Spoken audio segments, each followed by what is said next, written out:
uno puede ser víctima de un hecho en un debate y no necesariamente de todos los hechos que se están debatiendo en el proceso. El tribunal que absolvió a Uribe ni siquiera encontró elementos y méritos para establecer responsabilidad en cadena. Para nosotros es claro que el gran determinador de esto es Álvaro Uribe Vélez. Doctor Miguel Ángel del Río, y aquí entra la pregunta clave que ayer nos hacía mucha gente de la audiencia de Cuestión Pública, hay un fallo de segunda instancia contra Diego Cadena y Juan José Salazar, y si este fallo tiene alguna relación con la casación que se podría dar en el caso de Álvaro Uribe, ¿la tiene o no? O eso, ¿cómo se relaciona jurídicamente, doctor Miguel Ángel? Porque la esencia de las actuaciones de estos dos abogados, según varias líneas procesales, es que esto era en beneficio, o el que se benefició de todo esto, pues finalmente fue el expresidente Álvaro Uribe. ¿Cómo unir esos dos casos allí, doctor Miguel Ángel? Esa es una gran pregunta, José. Se lo voy a explicar de esta manera. Cada autoridad judicial toma una decisión con base en los elementos materiales que tiene a su disposición. Es decir, se pueden desarrollar dos procesos y la decisión puede ser diferente.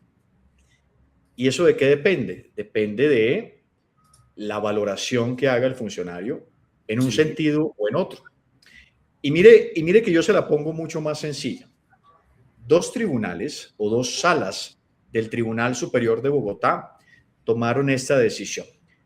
El tribunal que absolvió a Uribe, mire esto, el tribunal que absolvió a Uribe ni siquiera encontró elementos y méritos para establecer responsabilidad en cadena, porque recordemos que en la decisión que absuelve a Uribe advierten que ni siquiera la intervención de Diego Cadena fue delictiva. Eso lo dice la decisión del tribunal. No se estaba juzgando a Diego Cadena, pero así lo advirtió en su construcción argumentativa. Significa que si ese tribunal hubiese tenido el proceso de cadena, lo absuelve en ambos hechos jurídicamente relevantes. Fíjese lo curioso. Eso no significa que estén cometiendo delitos. Eso no significa que digamos que sea una decisión prevaricadora. Es el análisis que finalmente hace el tribunal. Pero en la otra sala, se estableció finalmente la intervención penal de Diego Cadena y de Juan José Salazar. Dos valoraciones de un mismo tribunal. ¿Eso qué significa? La autonomía de la Administración de Justicia. Ahora, yendo a su pregunta, ¿la decisión de ayer tiene alguna incidencia en el análisis que está haciendo la Corte Suprema de Justicia de la demanda de casación? La respuesta técnicamente y objetivamente es ninguna. Ninguna, porque las valoraciones que hace la Corte son otras, porque son técnicas casacionales. Un juicio casacional, una valoración casacional es la que hace la Corte Suprema de Justicia. Para la ciudadanía, que tiene una fórmula mucho más práctica, dice, pues está clarísimo que si estas personas están condenadas, pues ¿a quién favorecían? A Uribe, pues entonces Uribe debe ser condenado. Ojalá pudiera esa lógica establecerse o revertirse frente a la Administración de Justicia. No, porque además los elementos que está valorando la demanda de casación son completamente diferentes y el destinatario de las mismas son diferentes. Incluso, alguna autoridad judicial puede establecer que Diego Cadena tuvo responsabilidad penal, pero que esta no alcanzó a tocar a Álvaro Uribe Vélez. Por mi parte, ya esto es criterio personal, lo que establece la decisión de ayer es precisamente lo que hemos advertido. Esta forma de conducta que tenía como propósito buscar la retractación estaba acompañada de la determinación de Álvaro Uribe Vélez. Por eso, para nosotros es claro que el gran determinador de esto es Álvaro Uribe Vélez, utilizando como instrumento al abogado Diego Cadena y al abogado Juan José Salazar. La justicia nos ha dado la razón en algunos aspectos, no nos ha dado la razón en otros. Seguimos en esta batalla. Hoy estamos en demanda de casación ante la Corte Suprema de Justicia. Tuvimos ayer una decisión favorable de condena. Este proceso penal sigue, José, y continúa. Y esperemos hasta que la Corte, porque toda decisión o el órgano de cierre finalmente será la Corte Suprema de Justicia. Yo siempre he dicho, este proceso nació en la Corte Suprema de Justicia, este proceso terminará en la Corte Suprema de Justicia. Y fíjese, la Corte Suprema de Justicia tiene 3 procesos ligados a Álvaro y Santiago Uribe. Primero, Álvaro Uribe en casación, en soborno, en actuación penal y fraude procesal. Su hermano Santiago Uribe en impugnación especial por el caso de concierto para delinquir y homicidio por el grupo de los 12 apóstoles, el grupo paramilitar, también Corte Suprema de Justicia. Una impugnación de 801 páginas que presentó el abogado Jaime Granados. Y ahorita en el caso de Diego Cadena y Juan José Salazar, también en la Corte Suprema de Justicia, y allí todo este párrafo es para hacerle una pregunta en la casación que a mí me parece, lo quiero aprovechar para conocer su opinión porque leí la casación de la representación de víctimas y de la fiscalía, el tema de interceptaciones. ¿Cree usted allí que en el tema de interceptaciones, en la línea de cuando era la sala de instrucción la que ordenó las interceptaciones a Álvaro Uribe, lo del famoso episodio de Nilton Córdoba, que el tribunal las admita en el juicio y por eso las escuchamos, porque fueron admitidas como pruebas, y luego en el fallo dijera que las excluye? ¿Cree que allí hay un argumento técnico para que la casación sea aceptada, ese recurso, doctor Del Río? Claro, José, es que nosotros nunca encontramos ninguna irregularidad en esa orden que dio en su momento la Corte Suprema de Justicia. ¿Por qué? Porque los informes de investigador de campo, los informes de policía judicial son muy claros sobre el hecho de que una vez tuvieron conocimiento de que la persona que estaba siendo interceptada fue Álvaro Uribe Vélez, pues se les informó a las autoridades a la mayor brevedad y por eso se suspendieron esas interceptaciones. Uno, como abogado, es defensor de las garantías procesales, de las garantías de las víctimas y de las garantías de los investigados. Pero acá yo tengo que decir con absoluta franqueza que la decisión que tomó en su momento la Corte Suprema de Justicia con relación a esa interceptación fue absolutamente legítima y absolutamente genuina. Y así lo aprobaron incluso muchas autoridades. Por eso ese es uno de nuestros argumentos al interior de ese debate casacional con relación a esas interceptaciones, porque nosotros consideramos que son legítimas. Doctor Miguel Ángel del Río, finalmente, pues decirle que en este proceso seguiremos pendientes. Vamos a ver el estudio de casación en el caso de Álvaro Uribe, si es admitido o no, que es para decirle a nuestra audiencia. Esa es la dificultad de la casación, que se decide si es admitida o no. No es un recurso que entre automáticamente a la Corte Suprema de Justicia. ¿Qué tiempo se puede tomar la Corte, doctor del Río, en ese caso de Álvaro Uribe, en admitirlo o no? Pues eso es, no podemos establecer cuánto tiempo puede demorarse, depende de muchos factores. Hay admisiones que pueden demorarse un año. Sí.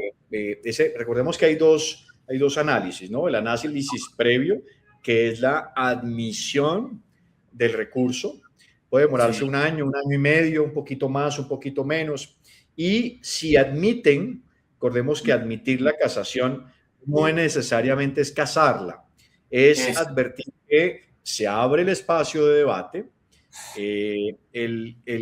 la persona, el demandante argumenta por qué considera que se le debe dar viabilidad, 10 minutos que además da la Corte Suprema de Justicia para la argumentación de cada parte, y entonces vuelve nuevamente un tiempo considerable para tomar la decisión de fondo. O, por el contrario, se inadmite el recurso de casación y ahí ya evidentemente no habría ninguna posibilidad en el desarrollo. Hay un recurso de insistencia, pero normalmente cuando se inadmite una demanda de casación, pues ya, digamos, quedan sin recursos las partes para seguir. Pero entonces esto es frente a la admisión o no, yo digo año y medio, 2 años. Este es un caso de trascendencia nacional. Creo que la Corte hará un estudio muy detallado de los argumentos establecidos precisamente por los demandantes. Recuerda que se unificaron, hubo 2 demandas de casación, una de la representación de víctimas, otra de la Fiscalía General de la Nación,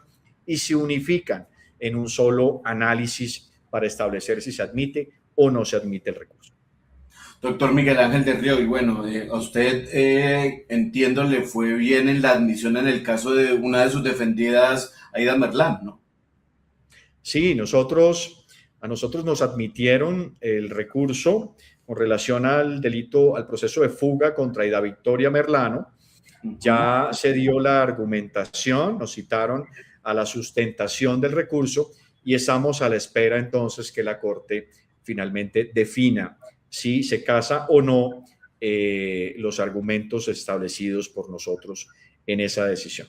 Es decir, a usted le admitieron el recurso, usted lo sustenta y ya la Corte decidirá en un fallo si casa o no las sentencias de ese proceso. Tal cual, así funciona, José. Admisión, sustentación de recurso y decisión o inadmisión y hasta ahí llega el debate procesal. Y esto es lo que podría pasar en el caso del expresidente Álvaro Uribe Vélez. Tratamos de hacer el ABC de estos procesos jurídicos con el doctor Miguel Ángel del Río, quien hoy habla también como representante de la médica, Deyanira Gómez. ¿Ha podido hablar con Deyanira, doctor del Río, sobre esta decisión Sí, de ayer? yo tengo comunicación con ella constante. Sí. Conversamos sobre muchos aspectos. Una mujer honorable, una mujer muy valiente que ha sufrido mucho y la justicia le ha dado la razón. Por ahí vi que ustedes hicieron un bonito Sí. especial con ella también, José, que me pareció un espacio, además de reivindicación de ella como víctima, creo que fue muy importante. Había un aspecto que quería dejar o no quería dejar pasar, José, si me lo permite usted y el tiempo, y es que en esta decisión del tribunal hubo una manifestación que quería yo aclararle a usted y a la opinión pública, Claro que porque sí. aparece en uno de los apartes, dice, se rechaza el recurso de apelación de la representación de la doctora Deyanira Gómez. Y esto es muy importante y es una explicación muy técnica para que la gente, además muy bonita desde el punto de vista argumentativo. A nosotros nos dieron la razón en la primera instancia y nos confirma la decisión del tribunal, es decir, que para el hecho jurídicamente relevante que nos interesaba, nos dieron la razón en dos instancias. En el caso de Carlos Enrique Vélez, José, Sí. nosotros, nuestra representación de víctimas no está relacionada con Carlos Enrique Vélez, solo con Juan Guillermo Monsalve. Recordemos que la intervención de Deyanira es en el hecho de Juan Guillermo Monsalve. En el hecho de Carlos Enrique Vélez, Deyanira no interviene. ¿Qué hicimos nosotros? Nosotros, en el argumento de la sustentación, establecimos un traslado de no recurrentes, nuestros argumentos de por qué debía dejarse la decisión, y con relación al hecho de Carlos Enrique Vélez, el doctor Reinaldo Villalba y yo firmamos como apelantes. Sin embargo, el tribunal lo que dice es, doctor del Río, usted es víctima en el hecho de Deyanira y de Juan Guillermo Monsalve, no en este.